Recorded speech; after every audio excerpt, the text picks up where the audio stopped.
All right. So as most of you know by now, the Good Times reboot has been canceled.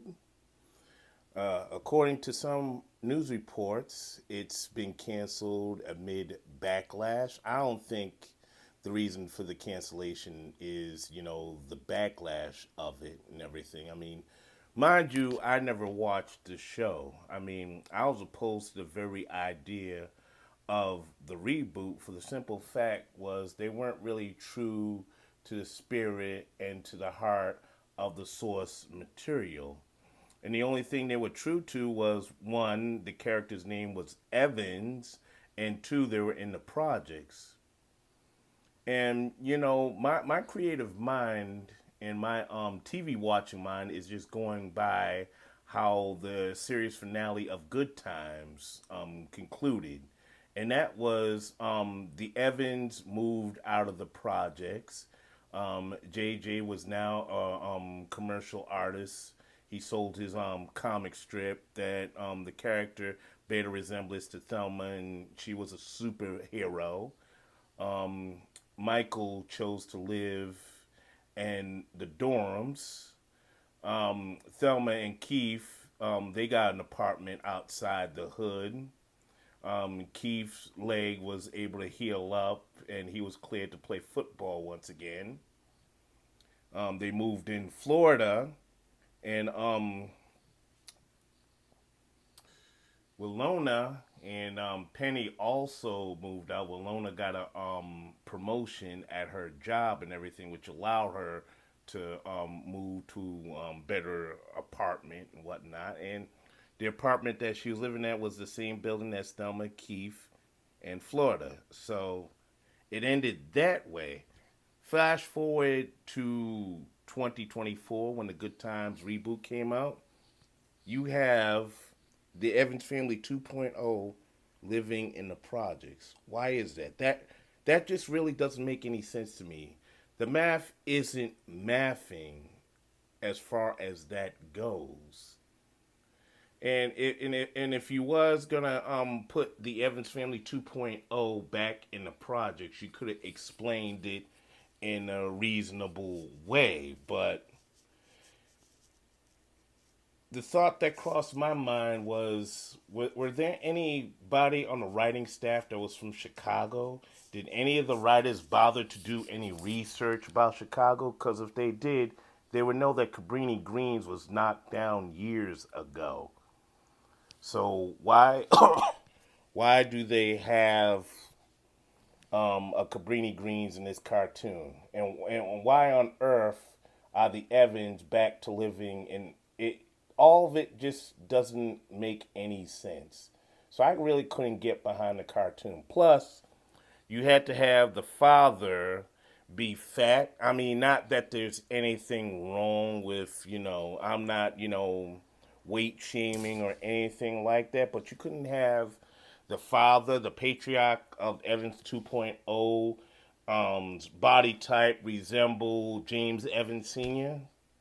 But I understand, you have your Seth MacFarlane on the team, on the production team, and his go-to source of humor is, fat guys because they make good sight gags and good for slapstick humor. So I understand where he's coming from. Not that I agree with it, but I remember one of the producers of the Boondocks, he was originally involved with it. His name escapes me at the time being, but he bowed out of it because of creative differences. I don't blame him for bowing out of it because um, this reboot was just full of stereotypes. It's like, okay, the only way black folks can be funny is if we're back in the hood. Why couldn't the Evans 2.0 be middle class or something, or maybe hood adjacent? But you had to put them back in the projects. Come on now, and you didn't even bother doing any research as far as Chicago goes. You had to go with some tropes that revolve around Chicago and all that goes down there. But yeah, I mean, as the saying goes, never let the truth never Never let the truth get in the way of a good story. I think that is, or yeah, I think that's how the saying goes. But anyway, the show was protested by the Committee to Eliminate Media Offensive to African People, Simultat, and they protested at the Madison Square Garden demanding its cancellation. They even protested at the Netflix headquarters in Manhattan and whatnot. So there were some people protesting this show.